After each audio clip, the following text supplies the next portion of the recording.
Ahí vamos. Bueno, buenas tardes a todas, a todos, a todes. Es una alegría estar compartiendo este momento. Bueno, la presentación de un libro siempre es una buena noticia y para nosotras es una gran noticia poder publicar este libro con el apoyo del Centro Editor de la Universidad de La Plata, que nos abrió las puertas para que un libro sobre menopausia desde las ciencias sociales sea hoy una realidad. El diálogo entre disciplinas siempre fue un horizonte desde mi formación y es para mí una gran alegría poder estar compartiendo aquí este evento con colegas que vienen de diferentes disciplinas, tanto en el panel que ya se van a presentar como entre la audiencia. Así que bienvenidas, bienvenidos. Yo me voy a sentar por allá porque me gustaría darle la palabra al libro a través de las voces de estas cuatro queridas colegas que con Mora elegimos especialmente para que presenten el libro. Así que dejamos al libro en el centro de la escena. Muchas gracias. Bravo. Veo que con esto es suficiente, ¿verdad? Sí, sí, sí. Este lo dejo. Este es para que escuchen ellos. Ah, claro. Ahí va. Estaba confundida porque tengo doble micrófono. Bueno, bienvenidas, bienvenidos, bienvenides a la presentación de este libro tan necesario y, como dice Vero, bueno, siempre es un motivo para festejar la aparición de un libro. Se llama Sangrar mucho, poquito nada, la menopausia desde una perspectiva integral del ciclo vital y los cuidados, escrito por Verónica Giordano y Mora Guinocur, en la colección Puntos de Fuga, Grupo Editor Universitario. Es un libro que recupera los resultados de una investigación que se propuso visibilizar la menopausia y el climaterio como momentos fundamentales del ciclo vital, algo que me enseñaron hace relativamente poco. Vero y Mora hace, bueno, más o menos alrededor de un año que empezamos a articular en la Facultad de Ciencias Sociales, que es la casa donde trabajamos, y allí, bueno, comprendí la menopausia y el climaterio como un momento particular del ciclo vital, pero muy vinculado a la menstruación. Eso yo nunca lo había pensado y bueno, es un aporte muy grande que veo, siento que están haciendo y de una perspectiva sociológica, ¿no? Porque en el último tiempo sabemos que es un tema que se ha puesto, ¿no?, en circulación, pero también, como nos sugiere Vero, hay desde una perspectiva quizás un poco de, bueno, solamente lo que me pasa a mí, la cuestión más biográfica o vinculada al cuerpo en sí mismo, a los cambios que le suceden a los cuerpos. Un poco me parece que el esfuerzo de hoy va a ser pensar un poco más allá, ¿no? Un poquito más qué es lo que nos podemos pensar en relación a los cuidados, a cómo organizar socialmente los cuidados en relación a estos temas, y de una perspectiva de los derechos, que bueno, hoy pareciera ser mala palabra, pero seguimos insistiendo, ¿no?, en la necesidad de plantear en clave de derechos estos temas.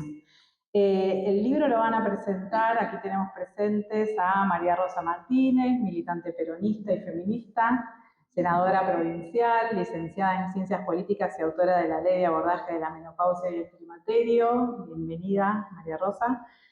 También está presente acá con nosotros Lucía Espiñeira, economista y coordinadora de la campaña Menstruación en Ecofeminita, que, bueno, es una de quizás las organizaciones más que vienen problematizando y pensando estos temas, y bueno, trabajando fuertemente para instalar los debates públicos que son necesarios, ¿no?, para pensar la cuestión de cómo organizamos socialmente los cuidados en relación a estos temas y en clave de derechos. Y también tenemos presente a Cecilia Cross, investigadora del Instituto de Investigaciones en Estudios de Género de la Universidad de Buenos Aires, y también es investigadora del CONICET y directora ejecutiva de Infiera. ¿Digo bien? Sí. Bueno, la idea es que planteemos una conversación luego de las intervenciones de las compañeras. Yo simplemente quería traer algo que leí hace poquito que me compartió Lucía Sayapin, una compañera de trabajo, que es, bueno, una nota que escribió Sol Montero, no sé, Vero, si la conocen, esta especie de decálogo reflexivo sobre qué es lo que está pasando hoy en día con la menopausia. Y en el punto 10 ella dice: con mis amigas tenemos mucha información, por momentos siento que sabemos demasiado y por momentos demasiado poco. Siempre hay una que trae las novedades como una mensajera, tanta información, tantos datos, todas registramos nuestros síntomas con obsesión, competimos, yo sí, yo no, esto sí, esto todavía no, la niebla mental, el deseo sexual, las canas, la masa muscular, ninguna está ahí todavía, pero todas nos la vemos venir, leemos con aplicación y aprendemos de las mayores, nos adelantamos y además nos da un sentido de pertenencia. Somos esto: mujeres, cuerpos, fluidos, llanto. Hablamos del cuerpo para reconocernos, para nombrar lo que nadie nombra, para poner luz sobre aquello que nadie mira, ni siquiera la ciencia. Pero siempre supimos tanto, siempre fueron nuestros cuerpos objeto de teorías, lecturas, análisis tan rigurosos. Siempre los examinamos así con minuciosidad como en una mesa de disección. A veces solo quisiera dejar que mi cuerpo descanse, ¿no? Y acá, bueno, un poco pensar la cuestión del descanso en relación a nuestras sociedades enfocadas en el productivismo.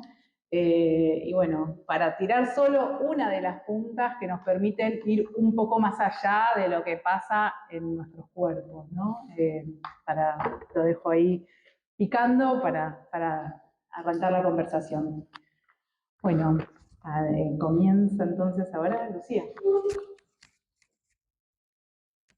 Bueno, gracias, Sole. Gracias a todos quienes vinieron, a Vero, a Mori por la invitación, a las compañeras del equipo de IELAC, a las compañeras oradoras, al equipo de Ecofeminita, a la China por venir, el equipo del Hospital Italiano, no quiero olvidar de nadie.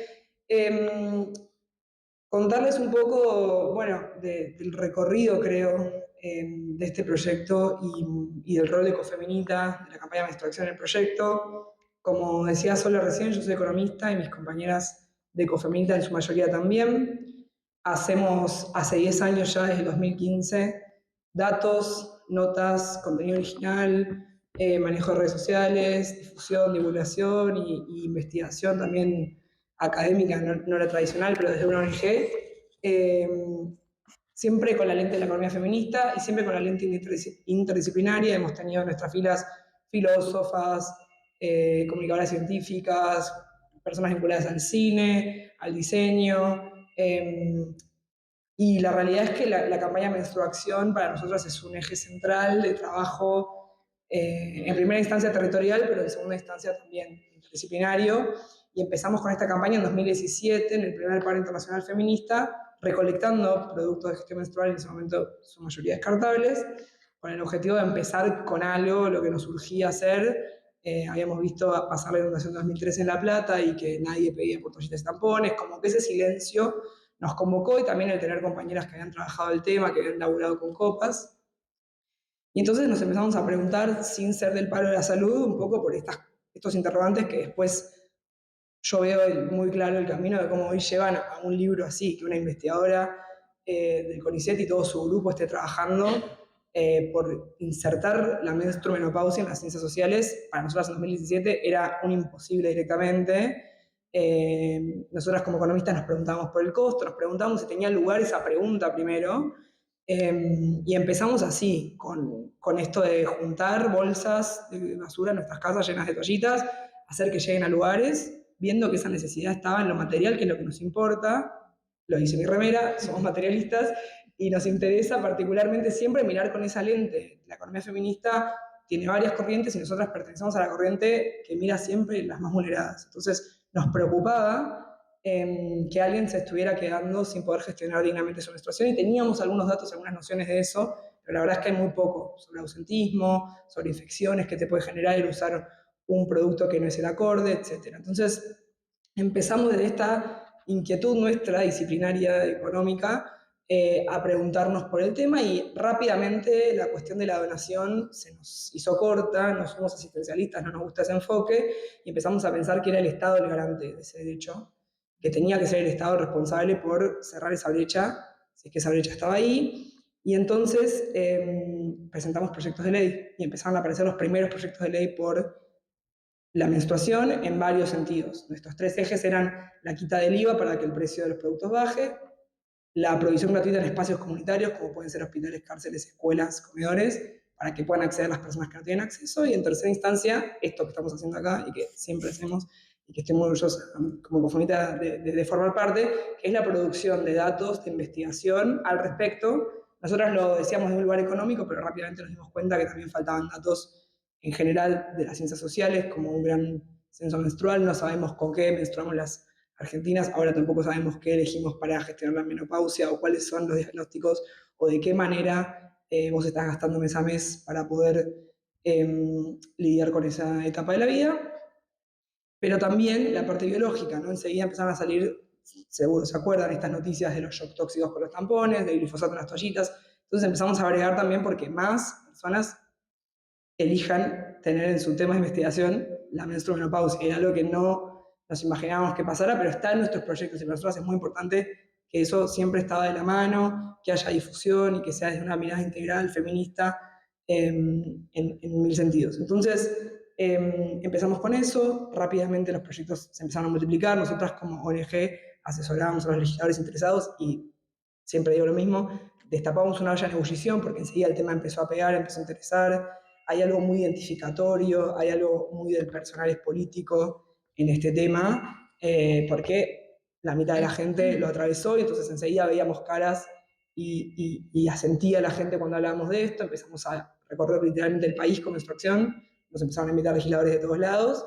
empresas y también barrios, porque es un tema que también está bueno tratarlo ahí, hemos ido con copas, con dispenser de toallitas, de todo, a villas de la ciudad de Buenos Aires y alrededores, para también hacer incidencia en esos espacios.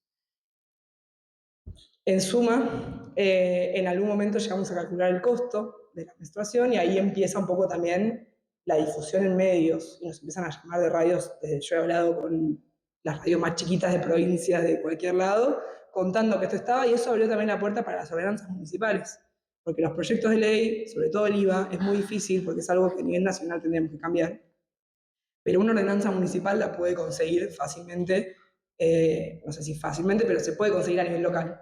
Y entonces empezamos a tener esos logros cerca de la pandemia por el 2020, ordenanzas municipales aprobadas y directamente hasta leyes provinciales o programas del Ejecutivo para que haya una menstruación y sostenible aparte.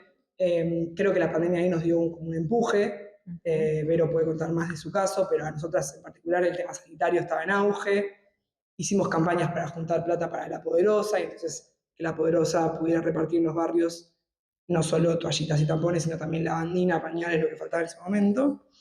Y bueno, con visibilizar el costo de la menopausia también estamos cada 6 meses publicando ese dato y visibilizando que puede ser mucho, puede ser poco, 100.000 pesos al año, creo que da 100.000 con tampones y 70 y pico mil con toallitas, el último dato, pero es un dato y siempre decimos lo mismo, como poner ahí sobre la mesa que cuesta, que es asimétrico, que no lo elegimos, que la menstruación es un gasto de primera necesidad y que es un factor de desigualdad económica el hecho de no poder costearla. Entonces, a partir de todo ese raconto, armamos una campaña que yo creo que tiene varias patas, que la dimensión económica es súper importante, pero la dimensión de la educación también, porque hicimos un material para tratar la ESI desde esta perspectiva, la dimensión de la salud, obviamente, porque es un tema que no se le puede escapar, entonces yo todo el tiempo me debato como coordinadora de esta campaña, como cuánto sé yo de salud y qué tan médica soy, pero al mismo tiempo para mí la vacancia está del otro lado. Y cuando nos ponemos a investigar y hacer nuestras tesis, lo que más encontramos son trabajos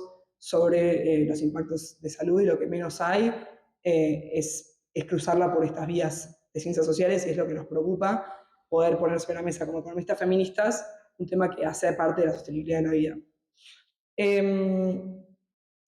Ahí es cuando aparecen Vero y Mori, nos vienen a buscar con esta inquietud, que no es que no se nos haya ocurrido, hemos tenido un breve, hay una nota en la web vieja con una organización que se llama No Pausa, que también estaba mencionada en el libro, pero a nosotras se nos escapaba el tema, y creo que es por ser una ONG de jóvenes. Porque acá el tema no nos está como todavía apretando, y entonces no veíamos la importancia, y como dice Sole, de gente que pasa muchas horas realmente leyendo sobre menstruación, escuchando podcasts, buscando la manera de lo poco que hay. Les juro que los consumimos todo porque hace parte de nuestras vidas académicas y militantes. Había muy poco que habíamos hecho sobre menopausia, había muy poco que nos habíamos preguntado sobre menopausia, y había cero puente entre las dos cosas. La misma Vero me dijo una vez, ustedes en su material de ESI tienen la menstruación es un proceso que sucede hasta la menopausia, esa es la única mención a la palabra, y estaba perfecto. Entonces, ahí es cuando, para nosotras como campaña, yo creo que damos un pequeño salto, y es un orgullo para mí que hayamos sido espejo, hayamos sido inspiración de alguien que diga, che, todo esto que hicieron estas chicas, yo lo quiero hacer para la menopausia porque no está, y en lugar de señalarlo como una falta, desde la mala onda, todo lo contrario, colaboremos en hacer algo que sea útil para también las personas que estamos en esta edad, y que somos muchas, vamos a ser muchas más, con la esperanza de vida alargándose. Ya no es más una etapa de vejez o de inactividad, todo lo contrario. Esto mismo se enseña en el libro, y para mí, como economista feminista, es uno de los aportes más valiosos, es decir, no tenés 60 años y listo, geriátrico, todo lo contrario, cada vez más estamos llegando a esa edad en una posición de sándwich entre nuestros hijos y nuestros viejes, en una posición de tener que seguir generándonos un medio de vida económico porque ya no dan y no van a dar las jubilaciones algún día. Entonces, hay ahí un valor, y como siempre con estos momentos eureka que nos da la investigación, de encontrar esos vacíos de conocimiento, es un placer poder intentar llenarlos y poder ver a otras tan valiosas investigadoras y personas rellenándolos. Entonces, para mí es un placer, y siempre que nos veo a mí, a Mori, veinteañeras, hablando de esto, también siento que está bueno, porque es como, che, nos tenemos que empezar a preocupar por la menopausia, no por nuestras madres, no por nuestras abuelas, por nosotras, desde jóvenes, y también a lo que tiene para mí el activismo, que es prestar el servicio profesional para otros. Yo nunca me pensé como economista feminista porque soy mujer, lo que me interesa es que veo una falta, que veo algo que hay que cerrar, una brecha, y es por otras, ¿no? Y como dice ese dicho, no vamos a ser libres ninguna hasta que no seamos libres todas. Entonces, en ese sentido, creo que el libro, no quiero spoilérselos, léanlo, pero es el que a mí me hubiese gustado tener cuando yo hice mi tesis de menstruación sobre menstruación. No había ciencias sociales sobre menstruación. Yo me puse a cruzar unos datos, hice un par de cosas, mucha nota de diario así, tipo malísima del norte global, que se la pasan yendo a mirar qué hacen los estados, pero poco serio. Y el hecho de que haya algo serio, bien escrito, con números, que alguien se haya puesto a hacer esa lectura bibliográfica, hay desde la psicología, puede haber algo desde la comunicación científica, más como hace nuestra compañera Agustina Mileo, que es desde los mitos, porque estos son temas donde hay tanta ignorancia, hay tanta falta de información, que lo que se produce no es conocimiento, sino ignorancia. Eso también es algo que dice mi compañera Agustina, y es así, como hay sobre la menstruación, que si regalas plantas se van a morir si estás menstruando, te tenés que ir ahí a un cuarto encerrada, como hay en algunas culturas, o no te bañes. A mi abuela le decían no te bañes, estás a volver loca. Lo mismo para la menopausia, un montón de mitos y cosas, que si el yogur, que si la densiometría, que esto, que aquello. Entonces, ahí donde no estamos nosotras, las que estamos formadas y queremos producir conocimiento de calidad, testeado, evidencia científica, lo que se genera es todo lo contrario. Mitos, miedos, el hecho de que los propios varones miren a su alrededor, no sepan, no estén interesados en el tema, y que nosotras mismas también nos encerramos en nuestros baños y no lo saquemos a la sociedad del tema, que es lo que siempre nos importó desde nuestra acción, hacer del tema un tema de política pública, un tema por el que podamos ir a las calles, y en eso estamos. ¿Tengo tiempo? Sí, sí, sí. Porque yo hablo rápido y me olvido. Entonces, quería sumar también que estos temas en contextos de crisis son el doble importantes. O como decía también Sol de recién, en contextos donde los derechos están cuestionados, nos van a decir mucho que este tema es el último de la lista, me lo han dicho millones de veces, pero ¿por qué vos podés tener tu toallita gratis? Yo quiero mi gilet, no es lo mismo, podés andar con barba por la calle, etcétera, etcétera, yo con una mancha no. Siempre a las ecofeministas, y a las feministas, a las macroeconomistas feministas nos van a decir tu prioridad no es prioridad, prioridad es la pobreza. Bueno, lo que nosotros decimos es, si la pobreza está feminizada, incidir en las mujeres es incidir en la pobreza, y en contextos como estos nos estamos preguntando cómo están menstruando las mujeres, cómo están gestionando su menopausia las mujeres. Entonces ahí está este proyecto de calcular el verdadero costo para decir, che, si una AUH está esto, no puede costar esto, un tratamiento para la menopausia. Si una asignación por embarazo, si la mayoría de las mujeres gana por abajo de esto, entonces no podemos decir que está 100.000 al año gestionando la menstruación porque alguien no está llegando acá. Hay una línea de pobreza de esto y la tenemos que encontrar y visibilizar. Bien.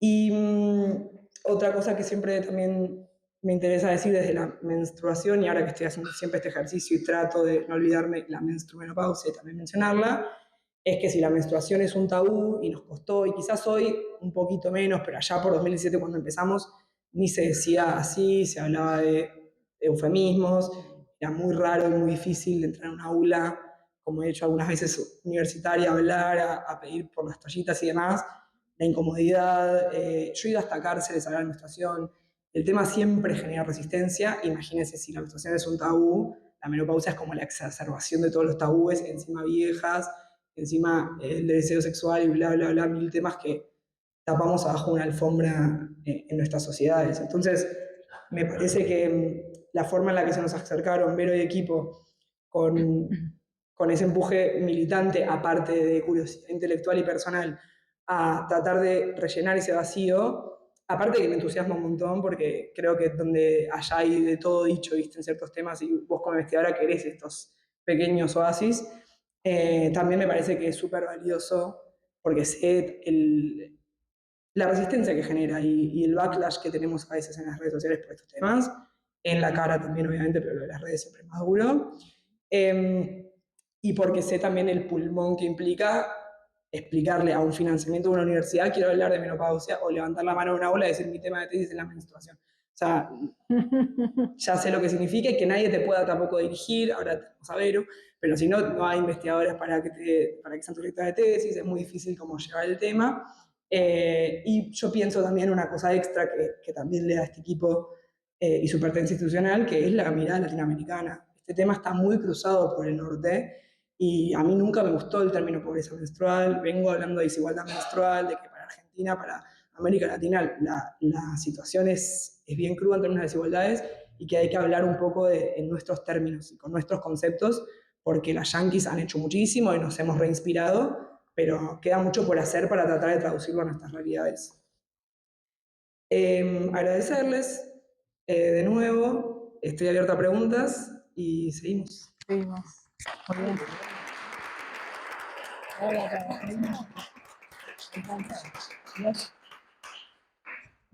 Bueno, gracias, Lucía. Está muy bueno esto que marcaste sobre el sesgo generacional que tuvieron en principio, pero bueno, trascender ese sesgo y bueno, muy valioso poder seguir trabajando intergeneracionalmente bueno, para derribar el sesgo androcéntrico, ¿no?, de nuestra sociedad, que no es poco. Bueno, buenas tardes a todas, a todos, a todos. Gracias, Vero, por la invitación. A Mora no la conozco personalmente, después me voy a acercar a la tele si la veo. Y gracias por permitirme compartir este grupo, este panel que me honra. Conozco bastante a estas chicas. No tanto, conozco sí la propuesta y la conozco mucho a Mercedes. Bueno, yo sí voy a expoliar el libro, porque la verdad que para mí fue un hallazgo muy interesante. Hay guitarra también en esto, como pasa con todas las cosas, y me parece que yo hago hincapié en la seriedad metodológica del abordaje de la temática. Me parece un libro muy valioso, tiene data, tiene análisis y tiene propuestas, ideas. Y eso a veces uno en la investigación encuentra diagnósticos solamente. Me parece, comparto la idea de que es un fenómeno histórico-social. Yo empecé a interesarme en el tema de menopausia allá por el año 2012, 2013. Nosotros teníamos un observatorio legislativo de género y diversidad en Almirante Brown, y en una reunión nuestra de observatorio, creo que el feminismo es muy intergeneracional como propuesta de movimiento. En una de esas reuniones yo dije, che, ¿y por qué no hablamos de menopausia? Se me rieron todas, viejas y jóvenes. Se me rieron todas diciendo, ¿qué te pasa? ¿Qué te pasa, Mari? Te llegó la vejez, qué sé yo. Yo ya cursaba la menopausia y me parecía que era un tema en el cual yo no había encontrado respuestas en ningún lado. Ni en mi vieja ginecóloga que había atendido mis múltiples partos, tengo 5 hijos, ni en mi vieja que no contaba nada, ni en los ámbitos del feminismo. No encontraba que habláramos de ese tema. Y me parecía que era un tema que a mí me había impactado por la cantidad de cambios para los cuales no tenía info de ningún tipo. Los cambios que me pasaban a mí. Y que yo pensaba que muchas de las que estaban ahí, algunas muy jóvenes, otras no tanto, en una movilización una compañera dijo, uy, ¿cuándo dejaré de menstruar? Así soy feliz. Y yo dije, ¿qué le pasa a esta chica? No sabe lo que pasa. Y ahí también insistí, me parece que tenemos que hablar de esto, que no es tan, vas a ser feliz. Y también la mirada, me parece, yo siento esto, de alguna manera se te acabó el ciclo. No te reproducís más, no podés estar flaca como antes. La verdad que arrancó otra etapa de tu vida y encima vas a tener calores, locura, niebla mental, etcétera, etcétera. ¿Y qué pasa ahí? Bueno, ahí en el observatorio no pasó nada. No me dieron bola, seguimos con otros temas. Sí, trabajamos mucho el tema de gestión menstrual, inclusive con una secretaria de Educación del municipio que para mí fue pionera en la compra de insumos que repartió en las escuelas y que servían para hablar de eso. Cuando en el gobierno de Macri, sobre todo, el tema de ese estaba medio tachado, desde el Ministerio de Educación había mucho rechazo de las autoridades, no de las trabajadoras y los trabajadores, y entonces nos permitió hacer un abordaje múltiple, ir con insumos y discutir esto. Yo quiero volver al libro. Sangrar mucho, poquito, nada. Bueno, a mí me parece que una cuestión importante ya desde el título es que rompe con la invisibilización. ¿Qué significa esto? Mucho, poquito, nada. Ya empieza con un interrogante el libro, es un título que interroga. Después que el libro pasa por las diferentes maneras de abordarlo, desde la salud, desde los prejuicios, desde los mitos, y llega a una idea político-social, diría. Lo digo yo, no de político, pero me parece que sí, porque creo que las cuestiones que no se expresan, no se explicitan y no se abordan, tienen una raíz política. Venía en el auto manejando y conversando con una compañera y le decía que algo que me preocupa hasta ahí, es que el mercado se apioló de la menopausia. No sé si ustedes en las redes no ven que tanto en Instagram como en otras aparecen mensajes de dietas maravillosas, cortisol, ejercicios para la menopausia. O sea, el mercado se dio cuenta, nosotros nos dimos cuenta hace un tiempo, el mercado se da cuenta rapidísimo, nos oferta de todo. Por supuesto que para los sectores populares ese de todo queda allá muy lejos. Y sobre todo porque creo que un abordaje interesante de este tema es la posibilidad de bajar a la tierra a las instancias de promoción de la salud, de la salita del barrio, de la escuela, de la biblioteca, o sea, empezar a transversalizar un tema de este tipo y que permita estar en alerta, y esto tiene mucho que ver con cuidado, y saber a dónde ir a recurrir. Pero que también, como plantean ustedes, haya una formación, porque muchos profesionales desconocen el tema o no llegaron al capítulo menopausia, premenopausia, climaterio, ni siquiera en el profesional de la salud. Yo recuerdo cuando una vez que María Carvajal presentó su libro, Encendidas, una médica contó su experiencia personal. Y a mí me asombró, médica ginecóloga, que frente a una situación de vínculo sexual, después de bastante tiempo, cuando sangra, piensa que tiene un tumor, en vez de que el tema era que estaba menopáusica y que eso puede ocurrir, la sequedad, etcétera, etcétera. Entonces me parece que hay que barajar y dar de nuevo. Este tema tiene que empezar a ser un tema de abordaje familiar, comunitario y político para que se desmitifique. Para que una joven no piense qué maravilloso no menstruar más, y para que una persona que entra en la menopausia, que está pasando por la pre y va hacia la menopausia y a la post, sepa qué hacer consigo misma. Y lo pueda compartir en un lugar de no prejuicio.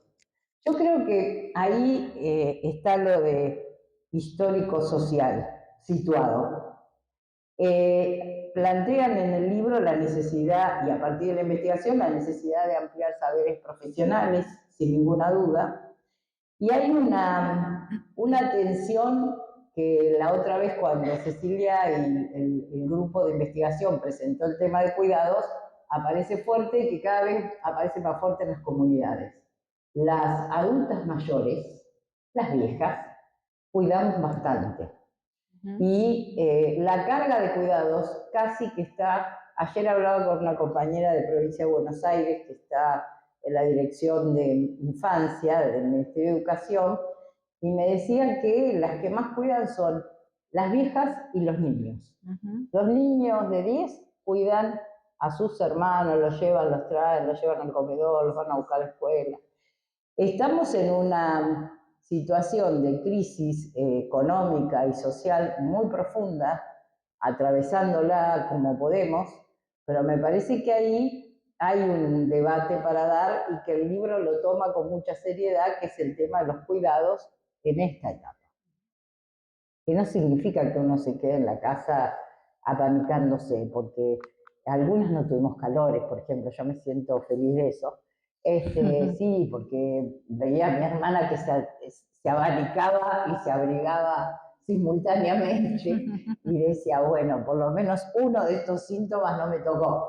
Pero creo que sí, que hay que pensar en un abordaje de este tipo, porque desde los cuidados, porque tal vez sea uno de los temas más serios que tenemos en términos de trabajo para este momento en la historia y para adelante.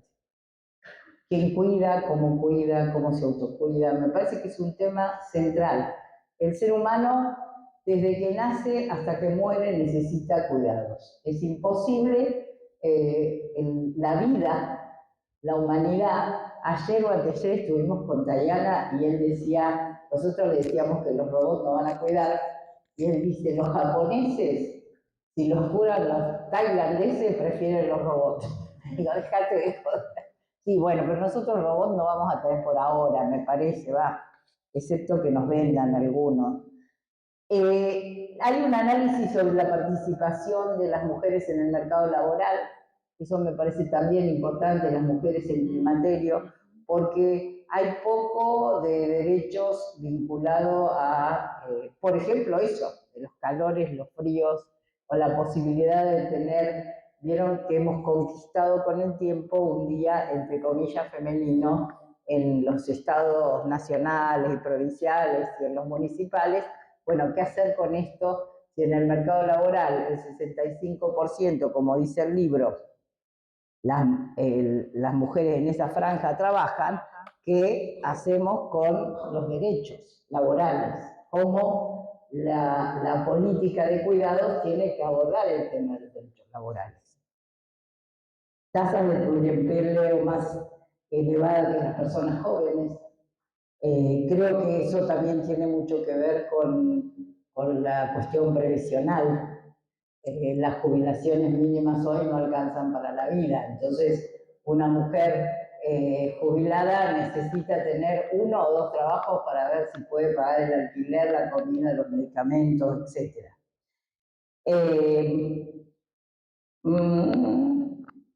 Bueno, el trabajo de investigación dice que no hay grandes diferencias entre las jóvenes y las más viejas a la hora de ver quién cuidan más. La diferencia está con los varones, sigue estando ahí. 62 de cada 100 mujeres del 20% más pobre están en edad de climaterio, y eso se va a agudizar la cantidad de mujeres en edad de climaterio porque hay un envejecimiento poblacional previsible. Entonces eso nos va a seguir pasando. Por eso creo que es tan importante la investigación a la hora de la política. La política no puede estar desprendida de análisis profundos de la realidad que permitan definir prioridades.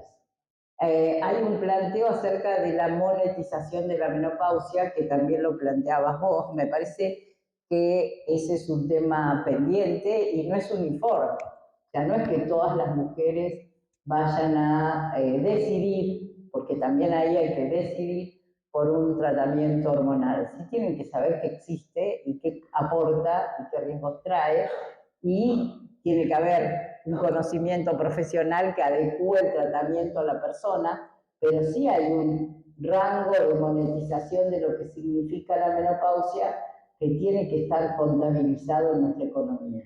No sé si le vamos a dar tanta bola al Instagram que nos propone de todo, pero sí tiene que haber una posibilidad de acción. Nosotros presentamos en el año 2023 un proyecto en la Cámara de Diputados de la Nación que tenía que ver con menopausia. Lo que no logré en el Consejo Deliberante Almirante Brown, lo pude hacer en la Cámara de Diputados de la Nación. Fue interesante porque ahí apareció Vero y nos conocimos, y también las compañías de Nopausa y otras mujeres organizadas que empezaron a decir, bueno, este es un tema de agenda, lo tenemos que trabajar. Tuvimos, creo que, una reunión de comisión de salud en el que yo insistía en que el tema estuviera en tratamiento, y todavía, por supuesto, no tuve éxito. No dejan de ser temas, entre comillas, innovadores, aunque mujeres con climaterio toda la vida existimos, pero bueno, es innovador trabajarlo. El proyecto intenta promover la formación, la divulgación, la posibilidad de provisión de insumos. El proyecto, para nosotras, las que conversamos el proyecto en profundidad, tiene que tener un fuerte arraigo comunitario. Nos parece que el primer nivel de atención en la salud, el primer nivel de abordaje en la escuela, el primer nivel de abordaje comunitario en los grupos tiene que ser el lugar donde se aloje. Para eso hay que formar mucho, porque no es magia. Y no se puede decir cualquier cosa, porque por eso me gusta el libro, porque me parece que va a conceptos precisos. Y las felicito. Nosotros decíamos que había que impulsar una campaña nacional sobre el climaterio cuando el proyecto estaba en la Cámara de Diputados de la Nación. Actualmente, el diputado Paulón y Mónica Fein, que estuvo en salud en Rosario, han presentado un proyecto nuevo con el cual yo estoy más contenta todavía, porque plantean el tema de provisión de insumos por parte del Estado Nacional. No sé si van a lograr que la comisión se los reciba, porque el presupuesto todavía prorrogado de hace 2 años, y ahora la nueva discusión de presupuesto y la no inversión en universidades y en educación, etcétera, etcétera. Pero nunca hay que aflojar, siempre hay que ser optimista en estas batallas. Nosotros decíamos que había que producir datos estadísticos a nivel nacional. Por suerte, en la provincia de Misiones hay un proyecto bastante pionero aprobado por la legislatura provincial, y en la provincia de Buenos Aires volvimos a presentar el proyecto presentado en Nación. Sí tuvo tratamiento, somos menos los legisladores, por lo menos en la Cámara de Senadores de la provincia. Tuvo en la comisión, el que preside la comisión es un médico, Vali Buca, que creo que lo meloneé lo suficiente. ¿Vieron que uno convence? Se sienta al lado mío, le habla de menopausia todo el tiempo, pobre hombre. Y de que me interesaba que ese proyecto salió. No solamente de la comisión, sino que se trató en el recinto, se aprobó por mayoría, está en diputados lo estamos siguiendo así, perseguidos. Ya fue a la Comisión de Salud y se aprobó, salió de la Comisión de Legislación General, y está actualmente en la Comisión de Presupuesto. Como estamos discutiendo presupuesto, creo que puedo andar. Quiero valorar mucho el aporte que hizo el Ministerio de Salud de la provincia de Buenos Aires, porque nosotros en general con los proyectos de ley apelamos al Ejecutivo Provincial y le preguntamos a ver qué piensan, lo van a tomar, porque vieron que las leyes muchos son papeles al viento, como la película, y otros no. Bueno, los que no tienen que ver con necesidades reales y con decisiones políticas. Y la verdad que la provincia aportó un montón. Ahí está la directora Gisela Stablum, y el equipo de salud se puso la 10. Contestó las preguntas, hizo aportes, tomamos los aportes que hizo. Nosotros habíamos dicho, nos interesa también, como plantea este trabajo de investigación, transversalizar el tema, que no sea un tema solo de salud. Lo que pasa es que operativamente, si uno intenta la transversalización desde que varias instancias ministeriales se ocupen, no funciona. Porque uno disputa, no, vos tenés plata, ponela vos, no, yo me ocupo de no sé qué, y finalmente no pasa. Me recomendaron, tanto de salud como del Ministerio de las Mujeres, que quedara en un solo ministerio, y el de salud tenía muy puestas las pilas en hacer algo, así que quedó con cabeza articuladora del Ministerio de Salud, pero la idea es que sea un proyecto que transversalice la política de la provincia, que vaya economía y pida para insumos, que vaya a educación y hable con las universidades. Bueno, ustedes están en la Universidad de La Plata, pueden ser pioneras. Me parece que va a andar esta vez, tiene mejores perspectivas. Y después, como nos entusiasmamos, hicimos el proyecto del Día Internacional, el 18 de octubre, que también salió de la Comisión de Salud y de nuestro, creo que está votado, no sé si te acordás vos, Noelia, me parece que está votado, pasó a diputados, y ya Gisela Stablum de Salud largó una campaña vinculada con el día. Sabemos que hay países que avanzaron más que nosotros, ustedes lo plantean en el libro, España, Portugal, Brasil. La legislación no está muy avanzada en ninguno de esos países, se está pensando. Nosotros en Brown tenemos una murga que se llama Quédate pensando. Nosotros nos gusta más hacer acción más que tanto pensamiento. Y bueno, nada, creo que la Semana Provincial de Concientización el 18 de octubre tiene que ocurrir con intensidad en varios ámbitos. Este va a ser el primer año en el que se larga. Salimos de la ESI, el proyecto de Paulón y Mónica Feín plantea una modificación de la ESI, incorporando el tema de climaterio y menopausia. Nosotros habíamos planteado la modificación de la ESI ya antes de presentar el proyecto de menopausia, porque nos parece que la ESI, que es muy valiosa, se quedó corta con algunos temas, inclusive porque no había incorporado en el momento que se dicta la ley el tema del IBE, la IBE, no había incorporado los 1000 días, no había incorporado un montón de cuestiones que nos parece que hay que mejorar. Los tiempos, por suerte, fueron a favor nuestro.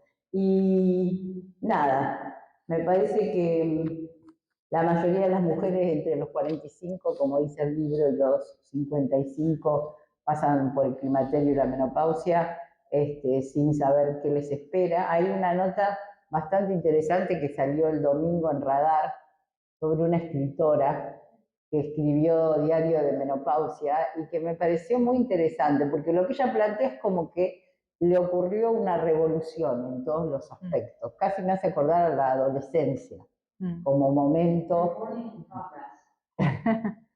de cambios profundos.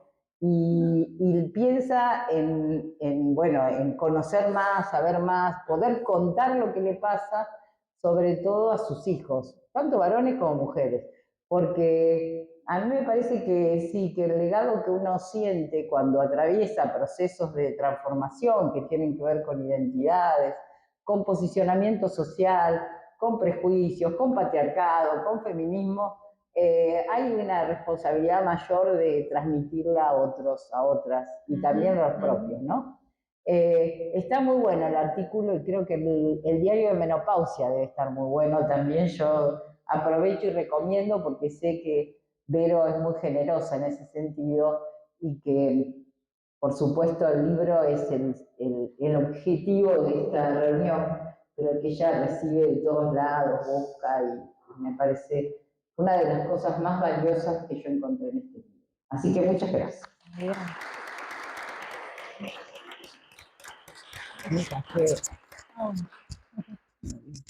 Bueno, no, pensaba a partir de la intervención de María Rosa que la importancia que está teniendo este momento, ¿no? Como de trascender el negacionismo de la menopausia.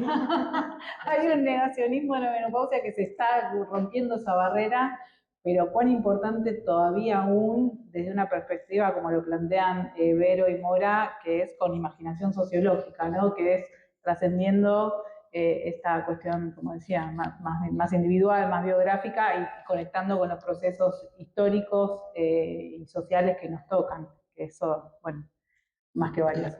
Bueno, le doy la palabra a Ceci. Bueno, muchas gracias.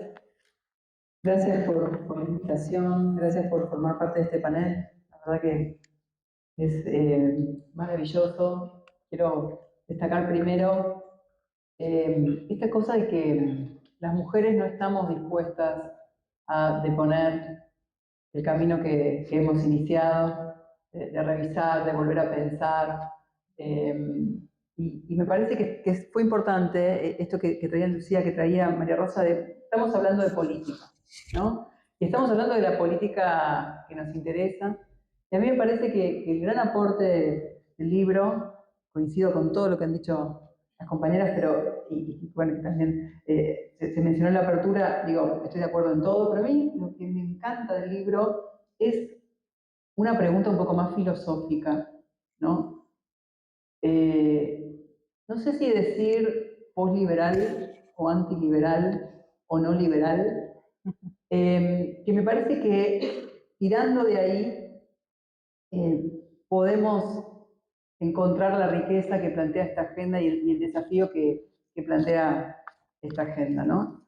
Creo que ayer justo me preguntaron por este libro en otro contexto y me vino un poco este verso tanguero, ¿no? De la vergüenza de haber sido y el dolor de ya no ser, ¿no? La vergüenza de haber menstruado y el dolor de ya no menstruar. Bueno. Porque en realidad, bueno, ¿no? Simone de Beauvoir, hay una cuestión fundacional, la vergüenza del propio cuerpo, qué asco, qué horror, esto no se hablaba delante de los varones, que nadie se dé cuenta, que nadie lo vea, que nadie lo sepa.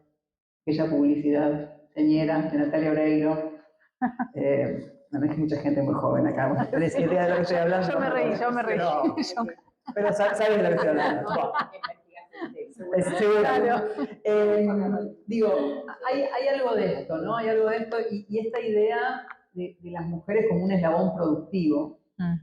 Entonces, la pregunta por el ciclo me parece muy interesante, ¿no? ¿Es un ciclo de qué? ¿No? Hay un ciclo productivo que se interrumpe cuando dejamos de producir bebés, cuando dejamos de producir inclusive esta idea del deseo que aparece también como una mercancía, ¿no? Digo, me parece que es muy fuerte esta idea, la disminución del deseo sexual como síntoma o como anomalía. Digo, si uno no tiene ganas, no es deseo, ¿y por qué tendría que ser un problema? ¿No? Y no tenemos ganas. No sé si no tenemos ganas. Bueno, habría que ver, ¿no? Platón ya se preguntaba estas cuestiones, ¿no? Y seguramente no estaba pensando en la mujer, ni en el climaterio, ni nada de eso, él francamente le daba igual. Yo digo, esta, ¿no? La pregunta por el ciclo y también la pregunta por la organización familiar del tiempo. Me parece que cuando, y digo, me parece muy valiosa la pregunta por el costo económico, pero creo que el gran problema, la gran disputa del capitalismo es la apropiación por el tiempo, la cuestión del tiempo. Entonces, toda vez que nosotros decimos se extendió la adolescencia, ¿a expensas de quién? A expensas del tiempo de quién, a expensas del dinero de quién, ¿no? Nosotros mostrábamos en nuestra investigación, hicimos una investigación sobre estrategias familiares de cuidado en la Universidad Nacional Arturo Jauretche. Les tengo una noticia que ustedes no se esperaban. Los docentes universitarios estamos trabajando más que nunca, peor que nunca. Ganamos menos que nunca. Bueno, ahí se ve bien clarito, digamos, porque la población mayor de 46 años es la población que le dedica no solo más días por semana al trabajo remunerado, sino más tiempo. Pero además cuidamos un montón, porque no solo cuidamos en casa, cuidamos en otros hogares, ¿no? A veces en forma más comprometida. Entonces aparece también otra reflexión sobre esta idea de que cada grupo familiar, a veces al cargo de una sola persona adulta, habría que ver, tiene que tener su propia vivienda, su propia casa. Entonces, claro, no hay plata que alcance. Esta cosa que antes era burguesa, digo, hoy se vuelve como un imperativo inclusive sobre los propios sectores populares. Entonces, a mí me parece que en el libro sobrevuela todo el tiempo la idea de que hay algo de lo comunitario no entendido como el resguardo de aquellos que no pueden acceder a bienes y servicios a través del mercado, sino como vínculo primario, ¿no? Como esa comunidad con la que nosotros repartimos y compartimos las tareas de cuidado, las tareas de autocuidado. Entonces, esta idea a mí de ciclo y en este foco, digamos, no liberal, vamos a decirlo así, no le vamos a poner, me parece muy interesante porque es lo que nos permite pensar cómo hay, digamos, relaciones sociales de poder que producen el tiempo de las mujeres, que producen las etapas de las mujeres, ¿no? Y hay una cuestión que las colegas me dicen bastante claramente, casi que la menopausia, como la adolescencia, es un privilegio a conquistar, ¿no? Es decir, no todas las mujeres podemos transitar la menopausia como una etapa a la que prestarle atención, por un montón de cosas. Creo que además es importante, entonces la primera mala noticia que tengo para dar, que descanso, no, nada que ver con el climaterio, todo lo contrario. La otra cuestión es esta idea de asociar la menopausia con el avance de la edad. Bueno, cuidado. La mayoría de las mujeres no menstruamos, porque, y además los varones trans atraviesan la menopausia mucho tiempo antes, cuando se hormonizan, ¿no? Pero además hay muchas mujeres que por cuestiones, bueno, por diversas cuestiones, bueno, ustedes mismas lo han trabajado esto, ¿no? Somos muchas las mujeres que no menstruamos. Y claro, esta idea de que eso es un síntoma, ustedes discuten bastante, ¿no? ¿Un síntoma de qué? Una falencia, ¿no? Como esa falta de disponibilidad para la reproducción como un problema, como un demérito, ¿no? Bueno, si miramos las publicidades de las toallitas, ser mujer es menstruar. Por lo tanto, si no menstruás, ¿qué vendrías a hacer? Bueno, vamos bien. Pero digo, esta cuestión a mí me parece que es muy interesante porque justamente sabemos que las mujeres somos producidas por estas relaciones sociales, por estas brechas y porque por ahí lo que se preguntaba el feminismo de la segunda ola hoy nos vuelve, ¿no? Y nos vuelve también en un contexto en el cual hemos dado una pelea muy fuerte, nuestra generación y la generación que nos sigue, ha dado una pelea muy fuerte con esta idea de mi cuerpo, mi decisión. Que sí, bueno, está muy bien, pero mi tiempo, ahí es donde está la pelea, porque mi tiempo no es mi decisión, ¿no? ¿Y qué tiempo yo le dedico a cada actividad? Y el reconocimiento del valor económico que se produce y esa imposición interclase e intergeneracional que se da fundamentalmente entre las mujeres, bueno, todo el tiempo está produciendo desigualdades que no vamos a captar nunca mirando individualmente, ¿no? Los costos de cada una, los tiempos de cada una. Digo, para decirlo muy rápidamente, ¿quién se beneficia con los salarios de las trabajadoras de casas particulares en torno a los 400.000 pesos?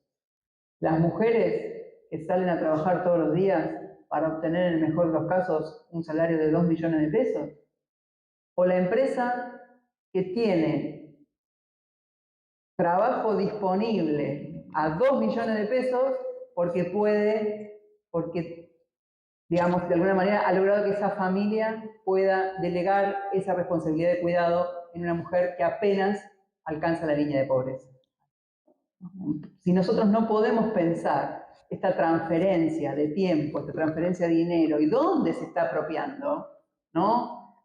Que no es una cuestión solamente de cuánto más gastamos, sino efectivamente quién se está apropiando de ese costo, de esos valores. Es cierto, el mayor riesgo de trabajo infantil en Argentina está asociado con el trabajo doméstico intenso.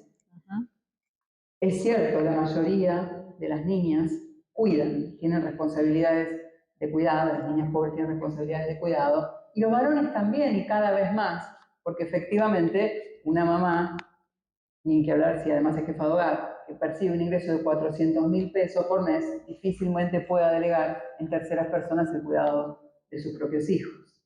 Entonces, en definitiva, si lo miramos sin ser desde esta perspectiva materialista clásica, hay una niña de 11 años que está trabajando para que una empresa multinacional se lleve un montón de plata, desconociendo ese costo, que es el costo del cuidado, el costo de la reproducción, para decirlo en los términos más clásicos posibles, ¿no? Entonces, creo que la idea del ciclo, la idea de poder volver a pensar, de volver a pensar que alrededor de esto que producimos las mujeres, que no es solamente lo que producimos en el ámbito del trabajo, sino también dentro de estas relaciones sociales de producción de valor, que también tiene que ver con el cuidado, bueno, hay algo que nos tiene que llevar a pensar mucho más allá del propio cuerpo.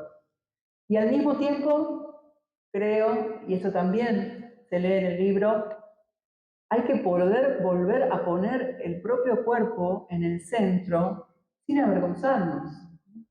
Digo, si nos duele, nos duele. ¿No? Digo, si nos sentimos mal, nos sentimos mal. Esta idea de tapar todos los síntomas, ¿no? Esta cosa de, bueno, acá en el auditorio hay muchas médicas que seguramente saben de esto mucho más, pero digo, hay situaciones, ¿no? De algunas mujeres que padecen muchísimo dolor durante sus ciclos menstruales, y bueno, el abuso de los analgésicos es un problema. Ahora, no lo problematizamos. Cuando yo era adolescente, hace mucho, el ibuprofeno se vendía de a 100 gramos. Hoy estamos tomando ibuprofeno 600 para poder seguir trabajando, para no parar. Además tenemos que ir al gimnasio, tenemos que estar bellas. Digo, hay algo de eso, hay que volver a pensar. Y creo que también hay que poder volver a pensar el cuerpo de las mujeres, más allá de la maternidad. Te dicen, no, mira, menos mal que lo que es haber estudiado, ¿no? Menos mal que vino Cecilia. Pero digo, hay una cuestión acá que en la práctica cotidiana todavía sigue siendo un dramón, que es la salud sexual de las mujeres que no menstruamos, porque si cuesta un montón que los compañeros sexuales, varones, se cuiden en etapa fértil, es casi imposible, ¿no? Lograr que los compañeros sexuales accedan a cuidarse en un momento en que se supone que ya no nos vamos a embarazar, ¿no? Ahí andan también por la vida yo tengo varios primos de esa etapa de la vida, ¿no? Que nacen cuando además, por ahí los pibes tienen 40 y pico de años y qué sé yo, bueno, por esta cuestión de que, bueno, ya no vas a quedar embarazada, quedas embarazada igual, pero digo, hay un montón de otras cuestiones. Y bueno, y finalmente, lo hablábamos con Vero alguna vez, esta cuestión de la oposición entre maternidad y climaterio, que cada vez, ¿no? Es más forzada, porque por un montón de razones que todas conocemos, y otras que desconocemos, muchas personas deciden, muchas mujeres, muchas personas gestantes, deciden gestar después de los 40, después de los 45 años. Entonces ahí hay una superposición, digamos, que también nos obliga a desnaturalizar esta idea de que hay un momento, ¿no? Un momento para cada cosa, hay una etapa para cada cosa. Y me parece que lo que se ha logrado avanzar en términos de prevención del embarazo adolescente después de tantos años de lucha y de trabajo nos tiene que servir de aliento, nos tiene que servir de guía, de faro, para no dejar caer estos temas, a condición, como decían antes las compañeras, de que resistamos la tentación de pensar que mis calores son solamente míos, a condición de que podamos volver a pensar si realmente esta autonomía liberal que hemos ganado no nos ha llevado a perder mucho del tiempo, mucho de esa red comunitaria que nos permitía transitar cada etapa de la vida sin tanto dolor, sin tanto sufrimiento, sin tanta tensión, para quizá poder vivir cada etapa de nuestra vida un poco como nos proponen Mora y Vero, ¿no? Como parte de un ciclo en el que hay que aceptar esos cambios como parte de un proceso, en el que hay que poder transitar todo esto sin patologizar, pero también sin negar que no siempre estamos disponibles, que no siempre tenemos ganas, que no siempre podemos querer y que no siempre queremos poder.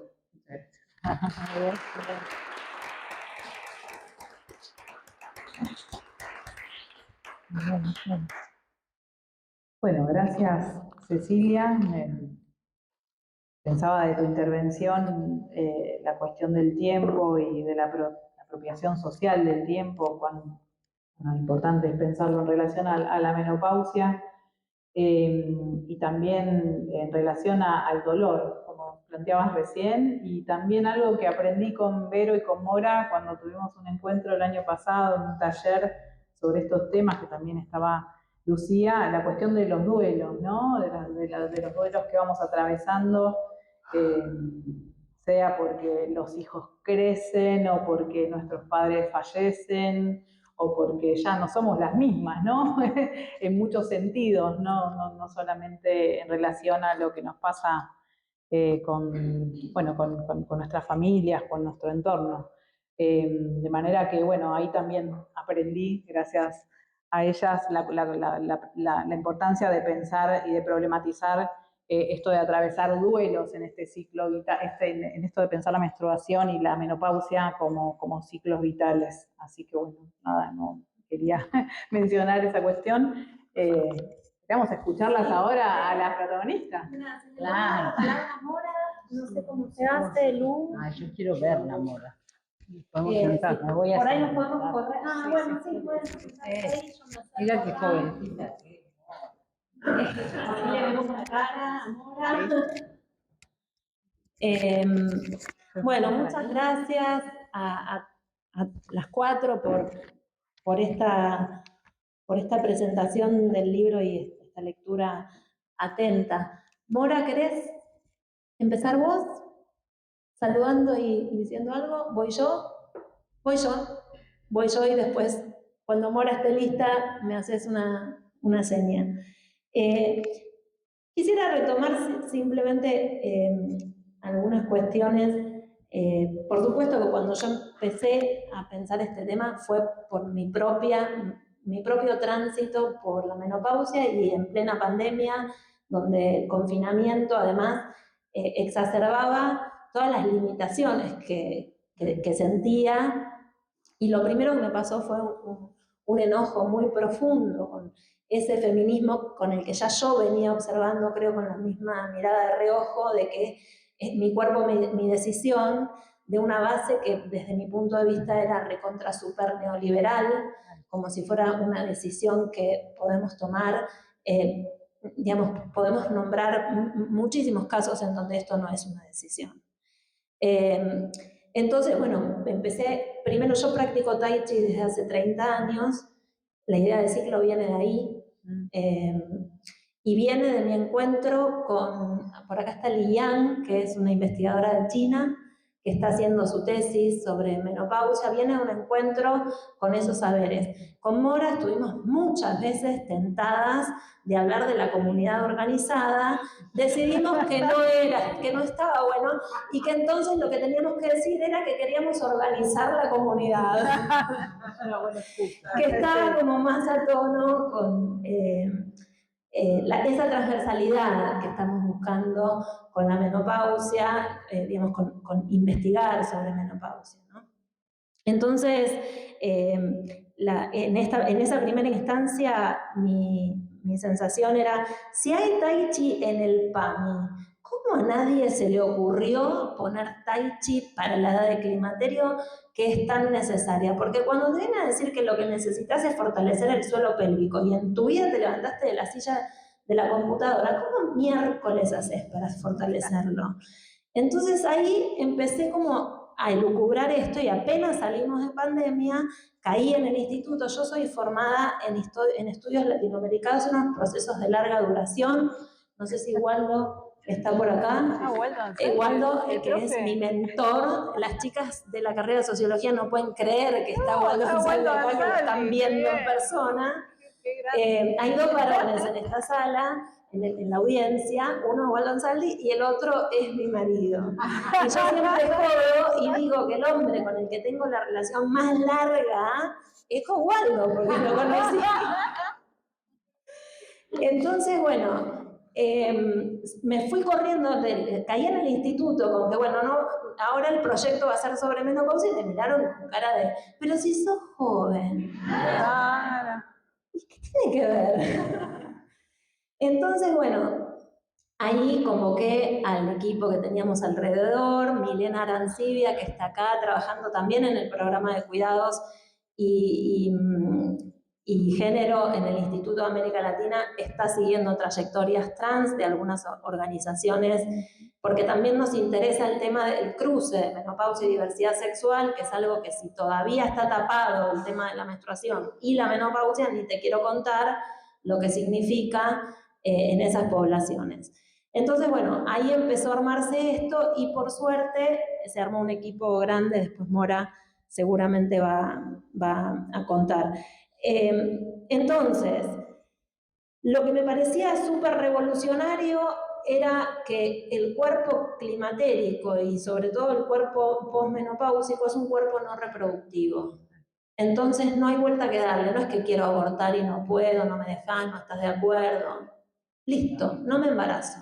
Y me tenés que escuchar, porque es la biología. A vos que te gusta la biología, vengo yo y te tiro mi biología encima. Y no hay contra eso, no hay nada que darle. Por eso creo yo que es más fácil entrar por los equipos de salud que por los ministerios de género, con los cuales no voy a decir nada, pero sí con la ESI que llega hasta la menopausia. ¿Cómo no nos dimos cuenta antes?